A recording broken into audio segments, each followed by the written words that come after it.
Hello everybody and welcome to my gardening week. I'm in my sitting room at the moment because it's absolutely frozen outside. The whole week has been completely frozen. I keep going out and prodding on the ground to hope that I'd be able to get into the ground, but I can't. However, I've still gotten on and done quite a lot of things, so that's excellent. Even though it has been frozen, we've had the most amazing days here in Lincolnshire. We went out to the farm shop the other day, and the wolds, the Lincolnshire wolds, look absolutely beautiful. There is frost on everything and it just makes everything look gorgeous, and you get that kind of like a misty wintry day, and it's just absolutely beautiful. But it means that I can't get in the garden because the ground is just completely solid. The temperatures in the greenhouses have been below zero every single night. I think the emerald greenhouse probably got to about -4, -5, and that's been the whole week. The other greenhouse has been a little bit better. It's always about 1 degree warmer. So that has been okay. I've been able to do some work in the greenhouses. Fine, no problem. At the moment, I'm just trying to keep everything alive. The greenhouse, the big greenhouse, has got my citrus in it, and I had to give all my citrus trees a good shake the other day, and because all the leaves were coming off them. But I do still have all my seedlings, which are doing really well. So I've got on the windowsill in the dining room, I now have my peas, which I am going to harvest this week for pea shoots. And I've also got my first tray of broad beans there as well. I let them get quite long underneath the lights, but it doesn't matter. And my carrots are in there. So what I'm going to do is this week, the temperatures are going to rise a little bit. And so I'm going to put them in the greenhouse, and then if we get dips in temperature, then I will be able to just put some fleece over the top, because they need as much light as they can possibly get now. They'll be fine in the greenhouse, even with low temperatures, because I just want them to tick along now. I don't want them to start to get too big too soon, because then I will have to plant them out, and I can't at the moment. But I will be able to. So that's that. I'm just looking down. I've got my iPad in front of me because I've got a list of things that I want to talk to you about. What I did do at the beginning of the week, before we hit the minus temperatures on Monday night, I planted out some of my garlic that I had in modules. So I had them in modules. I started them, if you remember, I started them in the greenhouse in modules. And this is a really early variety called Extra Early White, Purple White. And I put a couple of rows in the garden, and then I covered one of the beds where I had them, one of the rows, with it's kind of like a plastic cloche. I covered the bed because I've also got spinach and I've got green onions in there, or spring onions in there. So those went in. They were really nice, so about this big. And then I had a spare row at the back of one of my beds, my other garlic beds, and I covered that as well with mesh, veggie mesh. So they went in good. I've still got 2 more varieties in the greenhouse. I'm going to leave them because they're not really, the tops of them, the green tops, are not really long enough yet, so I'll just leave them. And I've also got my elephant garlic, which I'm just going to leave a little bit longer before I put them out into the garden.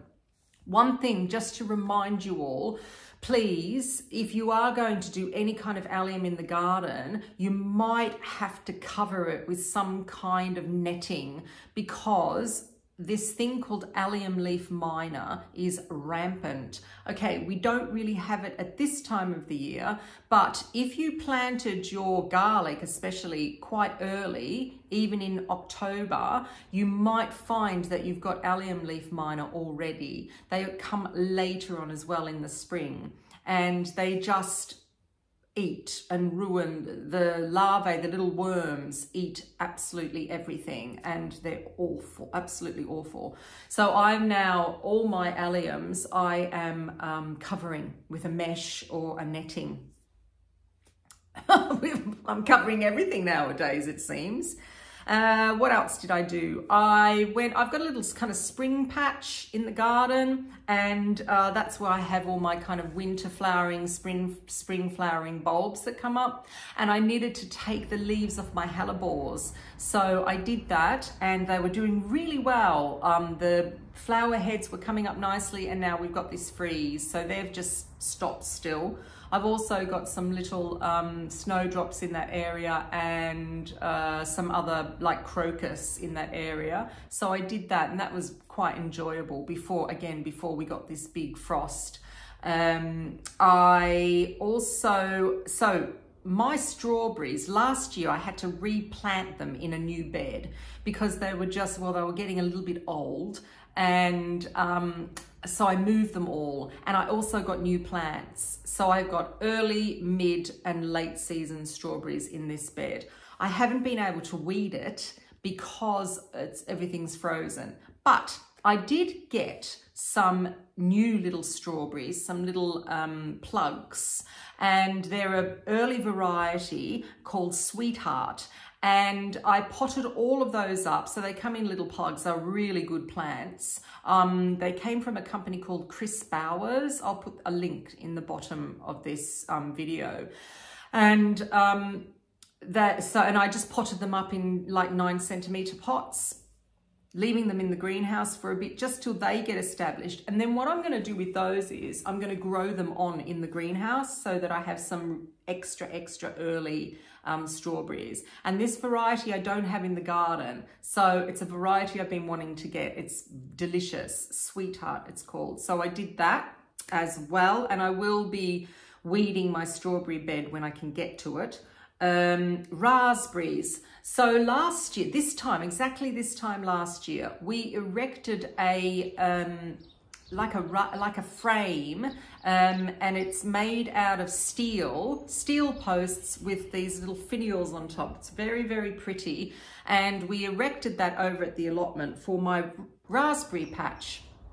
I put in 3 rows of different raspberries, and I kind of like autumn raspberries, because I find that the summer raspberries are a little bit kind of piddly. And out of the 3 rows, only 1 row survived, and they were the all gold, the yellow ones. The other ones all died from some kind of fungal disease. I do have 2 different types of raspberries on the corners, and they're kind of really rampant, and they get very, very big. One is called Black Jewel, and the other one, the name escapes me at this moment. If I think of it, I will put it in somewhere up here, or up here, wherever it is. Yeah, so that's the raspberries. So this year I have to get some new raspberry canes, and I'm going to get a variety. One variety will be called Polka. I see that they're really big raspberries and really lovely raspberries, so I'm going to put those in this year, and I'm going to hope for the best. So I will top dress with compost and put these raspberries in, and then fingers crossed. I'm not sure why it happened last year, but it did. What have I had with harvests this week? I've had some more kale, but I tell you what is exciting, which I didn't harvest myself. I got myself a box of the champagne rhubarb, which is very exciting. So I'm going to be making lots of rhubarb dishes, and I've got some blood oranges coming as well. So I'll be doing blood orange and rhubarb dishes. That, I think, that's about it. That's my week. I'll do a seedling update this week as well, just to show you how all my seedlings are doing. But I hope you have all had a good week and were you able to get into the garden? Maybe people on the other side of the world were able to get into the garden. But if you did, I hope you enjoy the sunshine. We've had amazing sunshine this week. And that has been my week. It's quite exciting. So my name's Susie B from Susybliving. Give me a thumbs up. That would be very encouraging. And if you want to keep up with my videos of what I'm sowing and growing through the season and what's happening in my garden on the allotment, subscribe and then you'll get my videos. Okay, so I'll see you next week. Bye.